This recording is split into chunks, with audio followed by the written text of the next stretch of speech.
Bonjour chers amis, bonjour bien-aimés. En ce dimanche, nous sommes heureux de pouvoir nous retrouver pour passer un culte sous le regard de Dieu. Le pasteur Marcel Fontanan sera le prédicateur. La prédication a été enregistrée juste avant le confinement. Que Dieu nous bénisse tous ensemble et encore bon dimanche sous le regard de notre Sauveur et Seigneur. À très bientôt.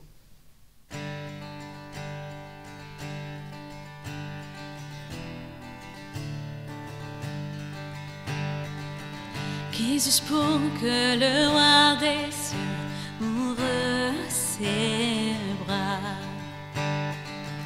Perdu mais trouvé par sa grâce, son amour pour moi, son amour pour moi.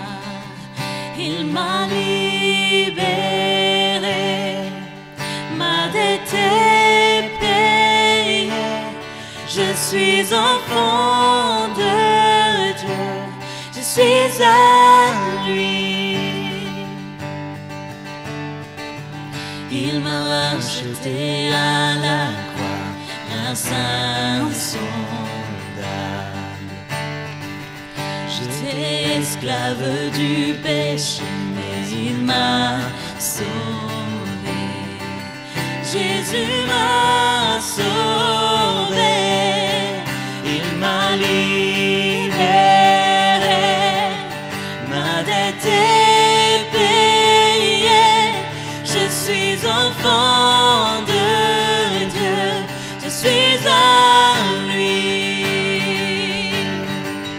Et dans sa maison, j'ai trouvé ma place. Je suis enfant de Dieu, je suis à lui. Je suis choisi et affranchi. En toi, je sais qui je suis. Tu es pour moi, pas contre moi. En toi, je sais qui je suis. Je suis choisi et affranchi. En toi, je sais qui je suis. Tu es pour moi, pas contre moi. En toi, je sais qui je suis. En toi, je sais qui je suis. Il m'a libéré, ma dette est payée. Je suis enfant de Dieu, je suis à lui. Et dans sa maison, j'ai trouvé ma place. Je suis enfant de Dieu, je suis à lui. Et dans sa maison, j'ai trouvé ma place. Je suis enfant de Dieu, je suis à lui. C'est un plaisir de m'adresser à vous, quelque peu décontenancé par le fait que je ne vois pas vos beaux visages, mais je vous imagine derrière votre écran, et c'est avec une grande joie que je veux partager avec vous la parole de Dieu, avec le désir de mon cœur que cette parole puisse atteindre votre cœur et vous faire du bien, vous encourager d'une manière ou d'une autre dans votre vie au travers du message de la parole de Dieu. J'aimerais m'entretenir avec vous maintenant sur ce thème « Grandir en période de crise », en développant dans ces moments difficiles de crise que nous pouvons traverser notre connaissance de qui est Dieu, notre connaissance de qui est Dieu de façon à mettre notre confiance en lui et à savoir ce qu'il attend de nous. Le texte de la Bible auquel je voudrais faire référence avec vous se trouve dans le livre du prophète Ésaïe au chapitre 6 au verset 1er et je le lis. « L'année de la mort du roi Osias, je vis le Seigneur assis sur un trône très élevé, et les pans de sa robe remplissaient le temple. Des séraphins se tenaient au-dessus de lui. Ils avaient chacun 6 ailes, 2 dont ils se couvraient la face, 2 dont ils se couvraient les pieds et 2 dont ils se servaient pour voler. Ils criaient l'un à l'autre et disaient « Saint, Saint, Saint est l'Éternel des armées. Toute la terre est pleine de sa gloire. » Les portes furent ébranlées dans leurs fondements par la voix qui retentissait, et la maison fut remplie de nuées. Alors je dis, c'est toujours Ésaïe qui parle, « Malheur à moi, je suis perdu, car je suis un homme dont les lèvres sont impures. J'habite au milieu d'un peuple dont les lèvres sont impures, et mes yeux ont vu le roi, l'Éternel des armées. » Mais l'un des séraphins vola vers moi, tenant à la main une pierre ardente qu'il avait prise sur l'autel avec des pincettes.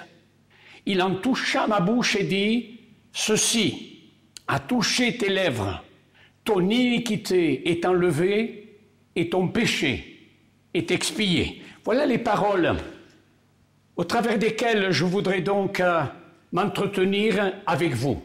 Le texte donc de la Bible que nous venons de lire commence ainsi l'année de la mort du roi Osias.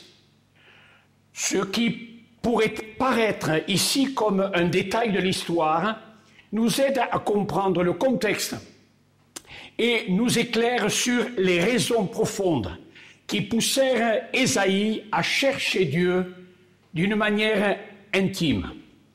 Le roi Osias, qui régnait à l'époque où vivait Ésaïe, était renommé au-delà des frontières de son pays à cause des succès qu'il connut et que la parole de Dieu attribue à sa relation profonde avec Dieu. La Bible dit, Osias fit ce qui est droit aux yeux de l'Éternel et il rechercha Dieu pendant les jours de Zacharie, qui avait l'intelligence des visions de Dieu. Et pendant les jours où il rechercha l'Éternel, Dieu le fit prospérer. Et sa renommée s'étendit au loin, car il fut merveilleusement soutenu. Et ce texte se trouve dans la Bible, dans le deuxième livre des Chroniques, au chapitre 26, du verset 3 au verset 15. Je vous laisse le loisir de le lire après m'avoir entendu. Mais ces années glorieuses du roi Osias ont pris fin. Et pourquoi? La Bible dit, lorsque Osias fut puissant, son cœur s'éleva pour le perdre. Il pécha. Il abandonna l'Éternel son Dieu. Et Osias fut lépreux jusqu'au jour de sa mort. La Bible dit, l'orgueil précède la chute et ses paroles vont très bien avec l'état de cœur dans lequel Osias s'est trouvé. Nous pouvons imaginer la tension qui régnait dans le pays et les pourquoi qui montaient du cœur des habitants de ce pays. Nul doute que le jeune Ésaïe fut également ébranlé par cet événement et par les conséquences dramatiques qui plongèrent le pays dans un trouble profond. C'est dans les bras de Dieu qu'Ésaïe va se réfugier et chercher du secours en lui.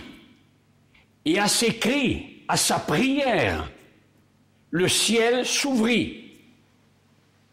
Ésaïe témoigne et dit « Je vis le Seigneur, assis sur un trône très élevé, et les pans de sa robe remplissaient le temple. » La Bible dit « Quand un malheureux crie, l'Éternel entend se révèle. » Ne sommes-nous pas, nous aussi, parfois, confrontés à des situations de crise, crise familiale, problèmes de santé, séparation d'avec un être cher, perte d'un emploi, situation matérielle précaire, crise relationnelle, conflictuelle, traverser également des crises quant à notre foi. Nous luttons contre nos doutes en pensant à nos prières qui, semble-t-il, sont restées sans réponse. Une période de calme relatif vient de s'achever et l'avenir nous semble si incertain. Face à ces problèmes qui nous semblent comme des montagnes infranchissables, nous sommes parfois comme tétanisés par la peur, ou bien nous nous agitons cherchant des solutions rapides. Recherchons l'intimité avec Dieu. Jésus dit, en vérité, vous verrez désormais le ciel ouvert. Le ciel n'est pas fermé. La Bible dit que Dieu est attentif, nous l'avons dit tout à l'heure, au cri de celui qui ressent une profonde détresse dans sa vie. Ésaïe a besoin, comme nous-mêmes, a besoin de voir le Seigneur, assis sur son trône, au-dessus de toute domination, de toute autorité, et nous aussi. La Bible dit que c'est dans le calme et la confiance que sera notre force. Cette situation de crise ouvrait la porte sur un avenir incertain pour le peuple de ce pays, le peuple de Juda. Mais pour Ésaïe, le fait de voir Dieu sur son trône élevé l'a puissamment réconforté pour rester calme dans ces moments de crise et confiant dans l'avenir. Ésaïe, dirigeant ses yeux vers le Seigneur, a vu 2 séraphins qui volaient au-dessus de son trône.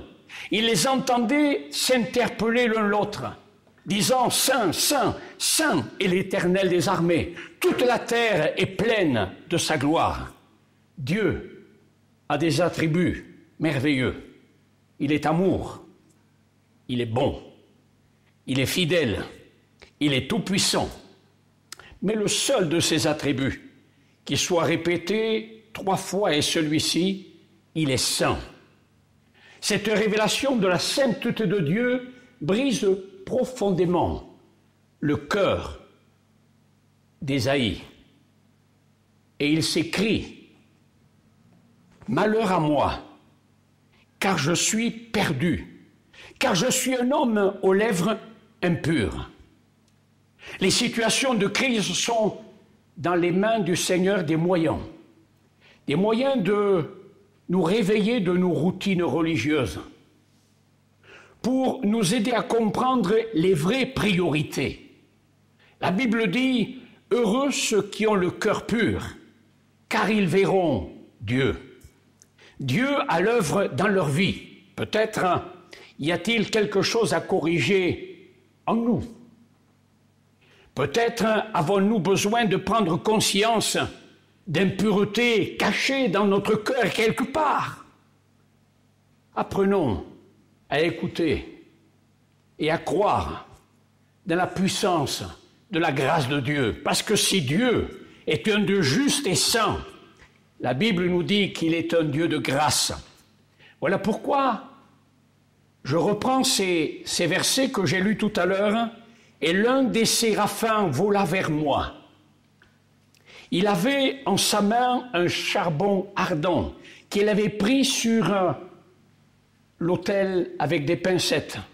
Il en toucha ma bouche et dit « Voici ceci a touché tes lèvres, et ton iniquité est ôtée, et propitiation est faite pour ton péché. » L'autel, ici, nous parle de la croix au Christ. C'est offert une seule fois pour porter les péchés de plusieurs. C'est ce que nous dit la Bible dans l'Épître aux Hébreux, chapitre 9, verset 28.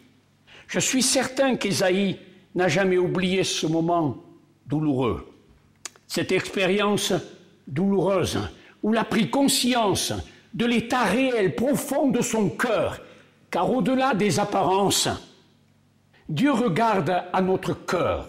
C'est ce que la Bible dit. Je suis certain qu'Ésaïe n'a jamais oublié ce moment douloureux. Souvenons-nous, Dieu qui est riche en miséricorde, à cause du grand amour dont il nous a aimés, nous qui étions morts par nos offenses, nous a rendus vivants avec Christ. Il nous a, nous dit la Bible, ressuscités avec lui. Il nous a fait asseoir avec lui dans les lieux célestes.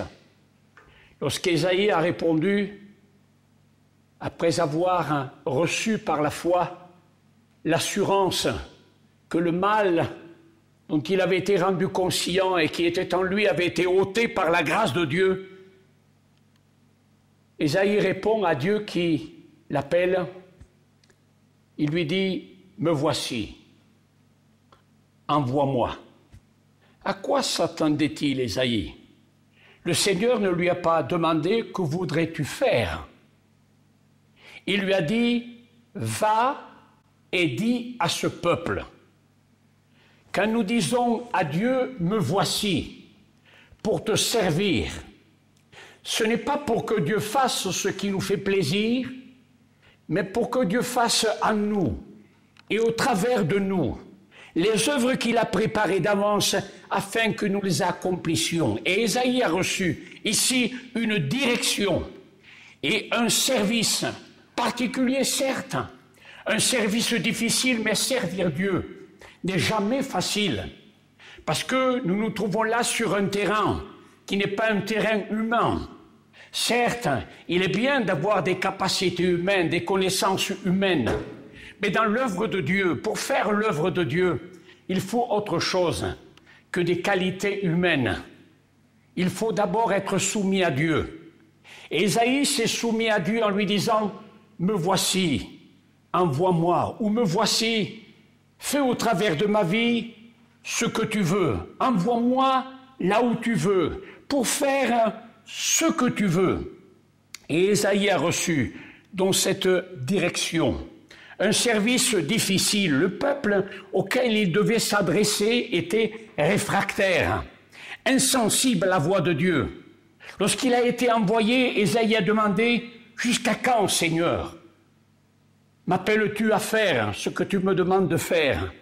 Et le Seigneur a répondu à 3 reprises « Jusqu'à ce que, jusqu'à ce que, jusqu'à ce que ». Souvenons-nous des paroles de Paul qui s'adresse à Timothée en lui disant « Ce n'est pas un esprit de timidité que Dieu nous a donné, mais un esprit de force, d'amour et de sagesse. N'aie donc pas honte de témoignage à rendre à notre Seigneur, ni de moi son prisonnier, mais souffre avec moi pour l'Évangile, par la puissance de Dieu qui nous a sauvés et nous a adressé une sainte vocation. » Et je voudrais conclure par ces paroles jusqu'au bout. Faisons le choix de le rechercher, lui, le Seigneur. Le choix d'écouter sa voix. Le choix de lui obéir. Le choix de vivre jusqu'au bout une vie engagée dans le service qu'il nous a confié. Prions, nous voici pour te servir. Comme le dit un cantique, ton joug n'est pas difficile, c'est une joie d'obéir. À ta voix, rends-nous dociles. Sous l'étendard de la croix, aux ordres de l'Éternel, nous voulons vivre. Nous sommes les héritiers du ciel. Le Seigneur est toujours assis sur son trône. Aujourd'hui encore. Ne regardons pas aux circonstances qui nous entourent, mais le Seigneur est sur son trône, haut et élevé, et il contrôle toujours toutes choses. Alors, voudrions-nous dire au Seigneur, me voici, Seigneur, envoie-moi pour faire ce que tu veux, là où tu veux, je veux le faire pour toi, avec amour, en comptant sur toi. Prions ensemble. Seigneur, merci parce que au travers de ta parole, Seigneur, tu nous as enseigné, au travers de l'expérience d'Ésaïe, tu nous enseignes, Seigneur, que tu es un Dieu saint. Tu nous enseignes que tu veux aussi que nous vivions avec toi une vie qui t'est agréable. Tu désires habiter notre cœur et y être à l'aise dans notre vie.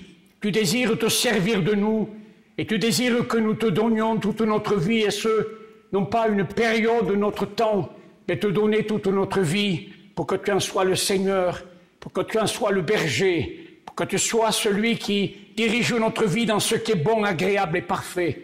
Merci Seigneur, bénis mes amis qui m'écoutent, fais-leur du bien, encourage-les par ta parole et qu'ils trouvent en elle chaque jour cette source abondante de vie, de joie, de paix, de réconfort. Merci mon Dieu. Amen.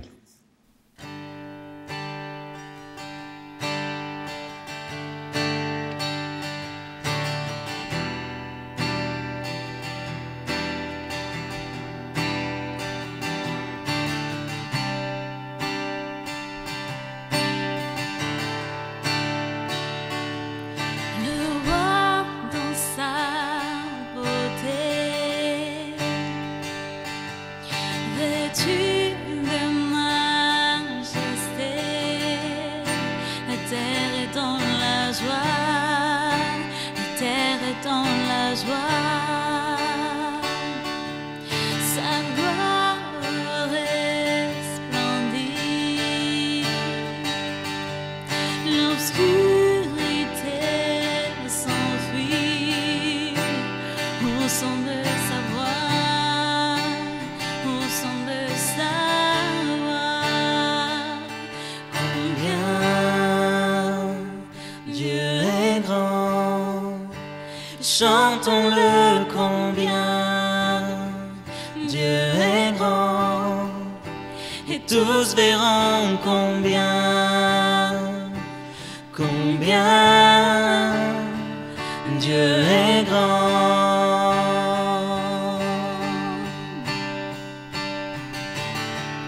Car d'âge en âge il vit, le temps lui est soumis, commencement et fin, commencement et fin. Céleste Trinité,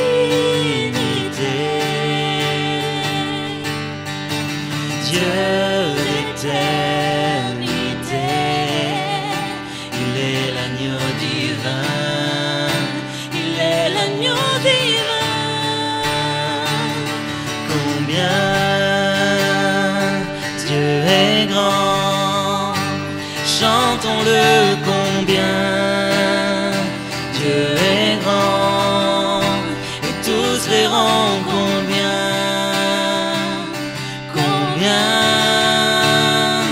Dieu est grand.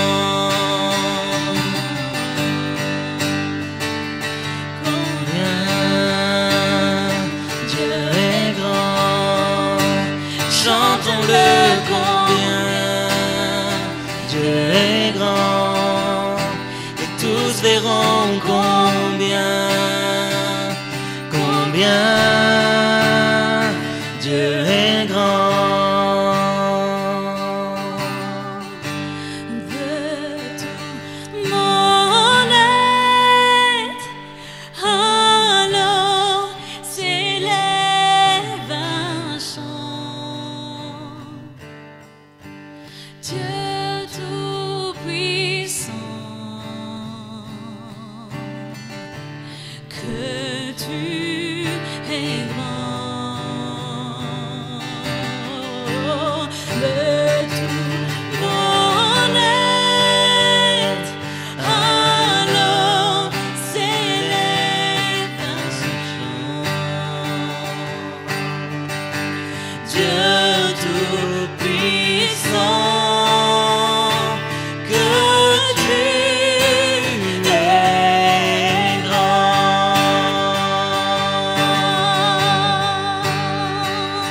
Combien Dieu est grand, chantons-le combien Dieu est grand, et tous verront combien Dieu